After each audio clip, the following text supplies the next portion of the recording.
Economics versus the Republic. Warning, possible cognitive dissonance.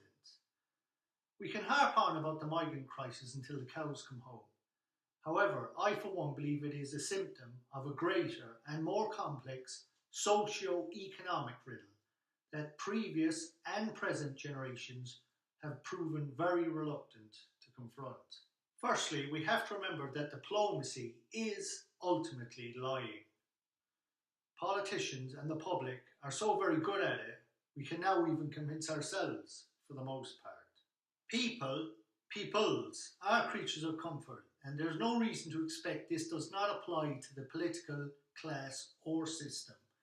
Put another way, like electricity, the political system follows a path of least resistance. Therefore, it is reasonable to assume, without judgment, that the present government's policy of mass migration is, from their perspective, the lesser of two evils. And remember, these individuals are the democratically elected government, and so it follows have legitimate agency over the citizen, myself included. So let us now try to view things from the government's perspective. You are now one of over 200 legitimate representatives on the global stage, the vast majority of which have signed up to the UN Charter of Human Rights. One of the core principles is one cannot be discriminated against ethnically, culturally, or religiously.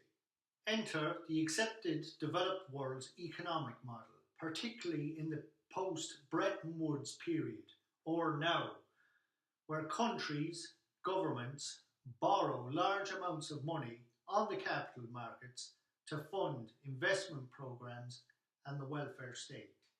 Now, let us take this opportunity to dispel of some political jargon. A. The difference between investment programs and welfare spending is becoming increasingly obscure.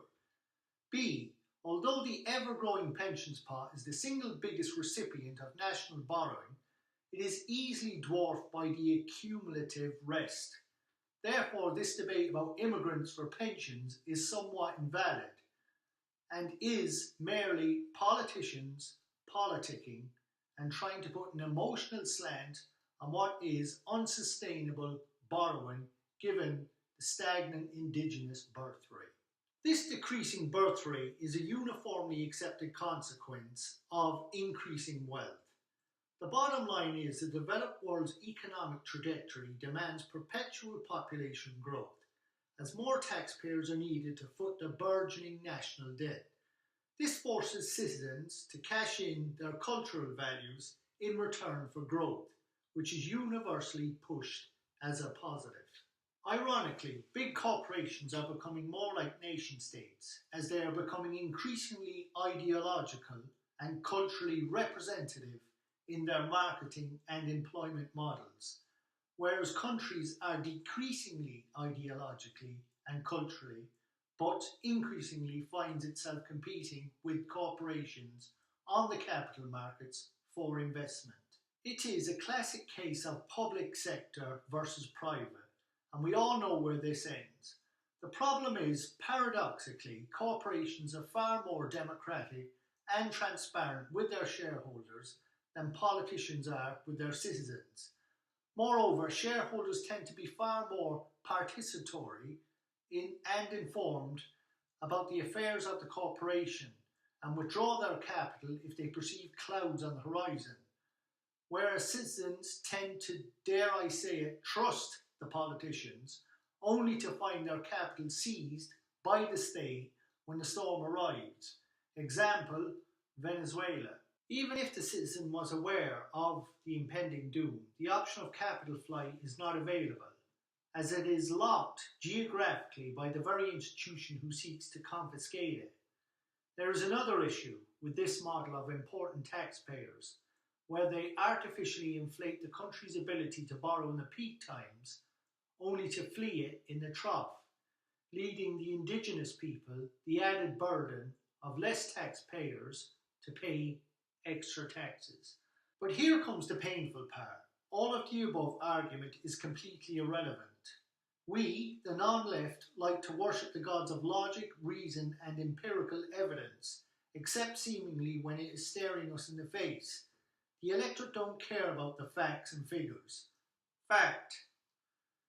Ultimately, there is an element of immorality about this, of course, and this is where the non-left always finds itself fighting an uphill battle against society's tendency for chaos and those who want to hand it to them on a plate. The Republic is going to have to bide its time and wait for peak chaos caused by hard left policies. If the Republic moves too early, the electorate won't be desperate enough and will not be able to initiate radical policies that will have a lasting effect. I don't expect it would solve this issue indefinitely, but I do expect it to solve it for the next 50 years. When I say radical, I'm not talking about doing push-ups or buying gas masks.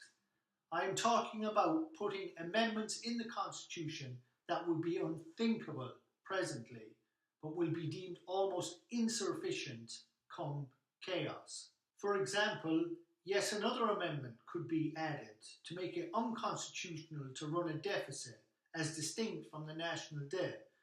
This would have a devastating effect on the left-wing's ability to finance its agenda through funds, while simultaneously complementing fiscally conservative policies.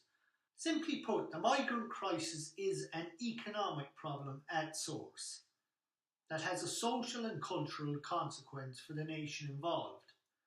As discussed earlier, it is the path of least resistance for the government to import taxpayers, to boost the credit rating, to borrow the money to grow the economy. It makes economic sense on a global level, only to find it has drastic political consequences on a national, as witnessed in the UK, USA and France recently. However, it is disingenuous to want to stop mass migration without having a coherent economic alternative to it. That said, there are.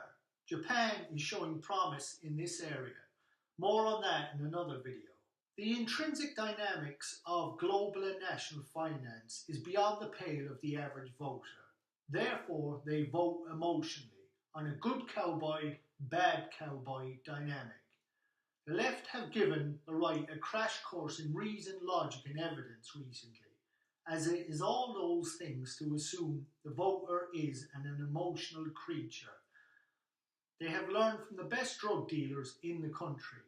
The right, in comparison, using migration as a war cry, comes across as a bunch of radical door-to-door Bible bashers. The migrant crisis is an economic issue, not a racial or cultural one, and must be used as an opportunity to drive a stake in the heart of the left's ability to abscond public funds to payroll its sympathisers in the public sector, using it as a platform to indoctrinate the masses. Think Thatcherism 2.0. Also, contemporaries should be called by their correct technical terminology, communists, and the historical and intellectual horrors of communism be brought to the public's attention.